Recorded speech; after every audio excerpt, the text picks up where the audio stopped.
Assalamualaikum warahmatullahi wabarakatuh. Alhamdulillah wassalatu wassalamu ala Rasulillah. Kembali kita bersyukur kepada Allah yang telah memberikan nikmat yang banyak kepada kita semua.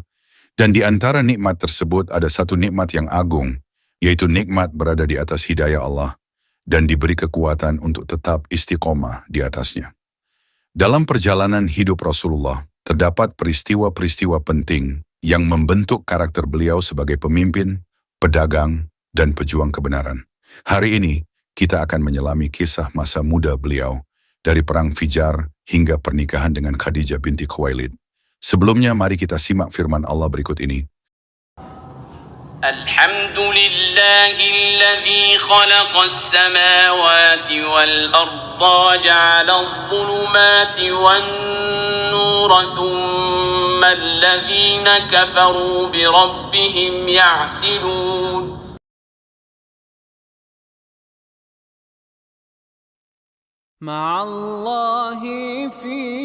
Segala puji bagi Allah yang telah menciptakan langit dan bumi dan menjadikan gelap dan terang.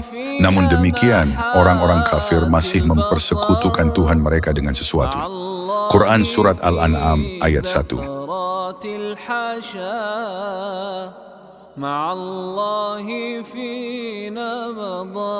Saat Rasulullah berusia 15 tahun, terjadi Perang Fijar antara suku Quraisy dan Kinanah melawan suku Qais Island. Harb bin Umayyah memimpin pasukan Quraisy dan Kinanah karena usianya yang lebih tua dan statusnya yang terpandang.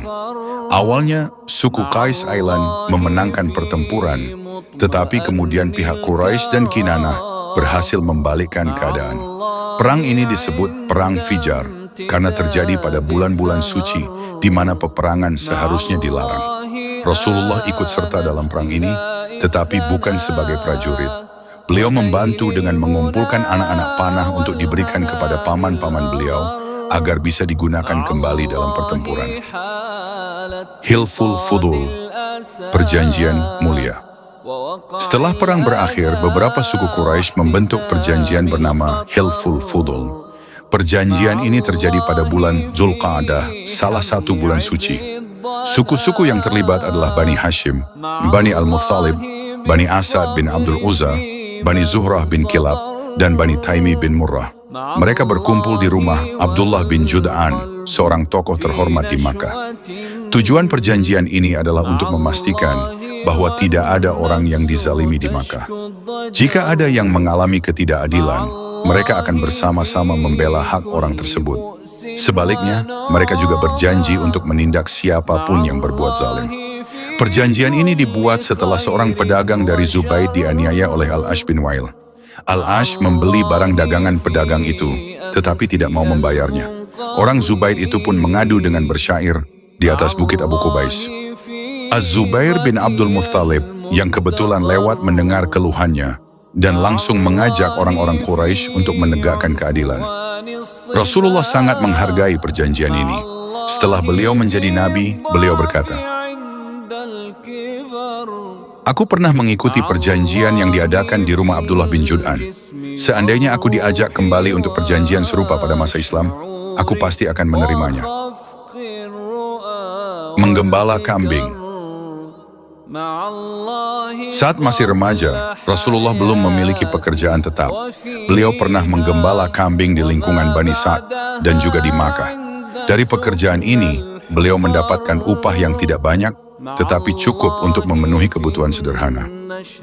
Berdagang ke Syam. Pada usia 25 tahun, Rasulullah mendapat tawaran dari Khadijah binti Khuwailid, seorang saudagar kaya dan terpandang di Makkah, untuk menjalankan perdagangan ke Syam. Sebelumnya, banyak orang Quraisy yang menjadi pedagang, termasuk Khadijah.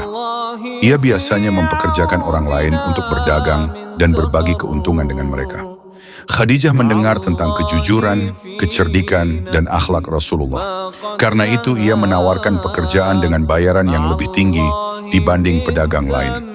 Rasulullah menerima tawaran ini dan berangkat ke Syam, ditemani seorang pembantu bernama Maisarah.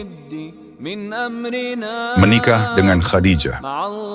Setelah kembali ke Makkah, Khadijah melihat bahwa perdagangan yang dijalankan Rasulullah menghasilkan keuntungan besar, bahkan lebih banyak dari sebelumnya. Selain itu, pembantunya, Maisarah, menceritakan banyak hal tentang kepribadian Rasulullah yang jujur dan bijaksana selama perjalanan. Khadijah merasa bahwa Rasulullah adalah orang yang tepat untuk menjadi pendamping hidupnya. Padahal sebelumnya, banyak pemuka Quraisy yang ingin menikahinya, tetapi ia selalu menolak.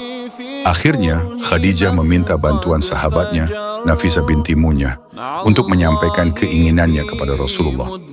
Rasulullah menerima lamaran tersebut dan memberitahukan kepada paman-pamannya.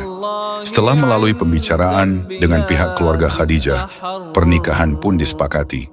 Acara pernikahan berlangsung 2 bulan setelah Rasulullah pulang dari Syam. Rasulullah memberikan mahar berupa 20 ekor unta muda. Saat menikah, Khadijah berusia 40 tahun. Ia dikenal sebagai wanita yang cantik, cerdas, dan kaya raya. Khadijah adalah istri pertama Rasulullah, dan beliau tidak menikah lagi sampai Khadijah wafat. Dari pernikahan ini, Rasulullah dan Khadijah memiliki beberapa anak, yaitu 1. Al-Qasim. Rasulullah kemudian dijuluki Abu Qasim karena anak pertama ini. 2. Zainab benar. 3. Ruqayyah. 4. Ummu Kulsum. 5. Fatimah. 6. Abdullah dijuluki Ats-Tsayyib dan Ats-Tsahir. Semua putra Rasulullah meninggal saat masih kecil, sementara putri-putri beliau tumbuh besar, masuk Islam, dan berhijrah bersama beliau. Namun mereka semua meninggal sebelum Rasulullah, kecuali Fatimah. Ia wafat 6 bulan setelah Rasulullah berpulang. Segala puji bagi Allah yang telah memberikan kita kesempatan untuk belajar dan mengambil hikmah dari sirah nabawiyah ini yang penuh cahaya. Semoga kisah yang baru saja yang kita bahas dapat menambah kecintaan kita kepada Rasulullah dan menjadikan kita lebih dekat dengan ajaran Islam yang mulia. Terima kasih sebesar-besarnya kepada Anda semua, para sahabat yang telah menyaksikan konten-konten di channel Buah Bibir dan ikut menyebarkan ilmu yang bermanfaat. Dukungan Anda, baik melalui like, share, komentar, dan subscribe, adalah bentuk partisipasi Anda dalam dakwah ini. Kami juga mendoakan untuk setiap dari kalian yang telah meluangkan waktu menonton dan belajar bersama kami. Semoga Allah memberikan keberkahan dalam hidup Anda, meluaskan rezeki yang halal dan penuh berkah, serta memberikan kesehatan dan kebahagiaan bagi Anda dan keluarga. Bagi sahabat yang sedang menghadapi kesulitan, semoga Allah memudahkan segala urusan. Bagi yang sedang sakit, semoga Allah mengangkat penyakitnya. Jangan lupa, perjalanan kita dalam memahami sejarah Nabawiyah belum berakhir. Di video berikutnya kita akan mengupas kisah yang tak kalah menarik, Sirah Nabawiyah. 4 bagian ketiga, renovasi Ka'bah dan daya tarik kepribadian Rasulullah sebelum kenabian. Jazakumullahu khairan. Wassalamualaikum warahmatullahi wabarakatuh. من النمل أنا وأيان مر مع الله والنحل يحسو الرحيق ويحمي جناه بوخز الإبر مع الله في رفرفات الفراش تلامع في الشمس مثل الدرر مع الله والطير تغدو خماصا وتنعم بالرزق منذ البكر مع الله في سير وحش الفلات بهدي الغرائز تقضي الوطر مع الله ينفخ من روحه على حمأ فيكون البشر مع الله ما اختلجت نطفة بروح خفي